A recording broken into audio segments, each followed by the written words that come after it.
Haruki Murakami's Kafka on the Shore. Okay, this isn't a book you just read. It's something you kind of live inside for a while. You see, it's less like a normal story and more like this incredibly complex, metaphysical labyrinth, almost like a dream that's meant to be felt first and only maybe understood later. So let's dive into this beautiful and totally bewildering world together. I mean, right from the very first page, Murakami creates this atmosphere that's just intentionally weird, uncanny. The way the story unfolds is so fluid, the things that happen are completely surreal, and that line between what's in the characters' heads and what's happening in the real world, it gets beautifully and sometimes, terrifyingly blurred. And that quote right there, that really nails what we're digging into today. Laura Miller just captures the book's effect perfectly.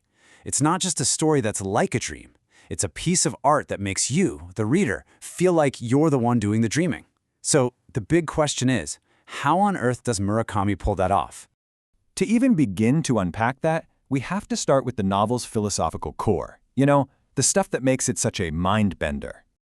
I love this quote from John Updike because it points to this brilliant tension at the heart of the book. On one hand, it's a gripping mystery that just pulls you along. You literally can't put it down. But at the exact same time, it's asking these deep philosophical questions. It's like a thriller for your soul. It just refuses to fit into any easy box. So, what's the engine driving this whole metaphysical journey? Well, it's Murakami's incredible narrative structure, which has us following two protagonists who seem like they're from different worlds, each on their own epic journey. Okay, so on one side, you've got Kafka Tamura. He's 15, super well-read, and he's literally running away from this dark, Oedipal prophecy. You know, a fate that says he's going to kill his father and sleep with his mother. Yeah, heavy stuff. Then, on the other hand, there's Nakata. He's this sweet, elderly man, can't read or write after a bizarre childhood incident, but he can talk to cats. And he's being pulled towards some unknown destination. Their stories are totally separate, but you just get this feeling from the very beginning that they're two halves of one big cosmic puzzle destined to connect somehow. So, how are we supposed to make sense of the absolutely bizarre world these two live in? Well, luckily for us, Murakami gives us the key directly, through one of his best characters. This one simple line, spoken by the incredibly wise and fascinating librarian Oshima, is basically the user's manual for the whole novel. It's a direct instruction to us, the reader. Hey, don't take anything you see at face value. Think of it all as a sign, a symbol that's pointing to some deeper reality. And this is exactly what Kashima means. It's classic magical realism, right?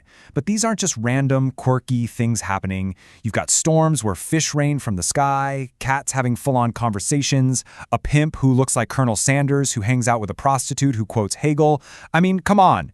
Each one of these surreal events is a working part of the novel's machinery, a metaphor that serves a purpose in the journeys of Kafka and Nakata.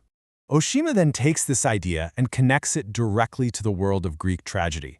If Kafka can't escape his terrible prophecy, if his fate is already sealed, then what's the point? Why bother with the struggle at all? What is the purpose of his entire Odyssey? And the answer, for Oshima, is irony. We're talking tragic irony like you'd see in Sophocles. It's that gap between what a character does and what that action really means in the grand scheme of things. Oshima's point is that embracing this irony, realizing that your fight against fate is your fate, is actually the only way to grow up, the only path to a kind of salvation. So we've got these big philosophical ideas, but how does Murakami actually weave them into the story itself? Let's get into the techniques he uses to actually build this dream for us. One of the most brilliant things he does is placing the weirdest events imaginable inside these quiet, almost boring everyday settings. You've got a peaceful library, a simple truck stop, a little cabin in the woods. By doing this, the surreal starts to feel totally grounded, and the normal, mundane world starts to feel like it's buzzing with mythic energy. The world of the novel is also just jam-packed with cultural references. This is what we call intertextuality.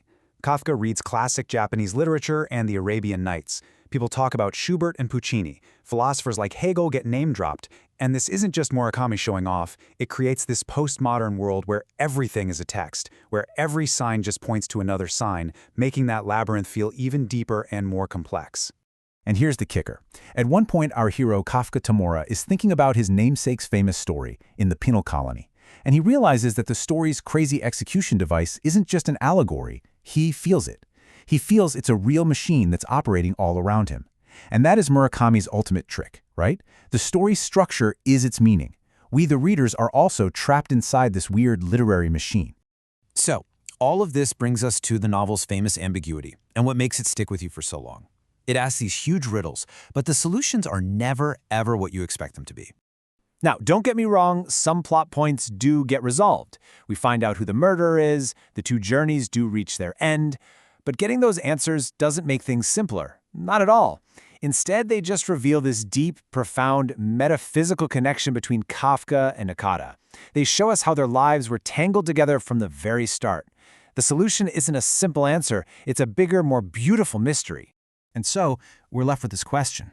Murakami has built this incredible world where every person is a collection of signs, and every event is a metaphor. By throwing us into it, by making us feel like we're dreaming it all, he just dissolves the boundary between the book and our own minds. And it leaves you wondering, if the world in this novel is a metaphor, well, what about our own?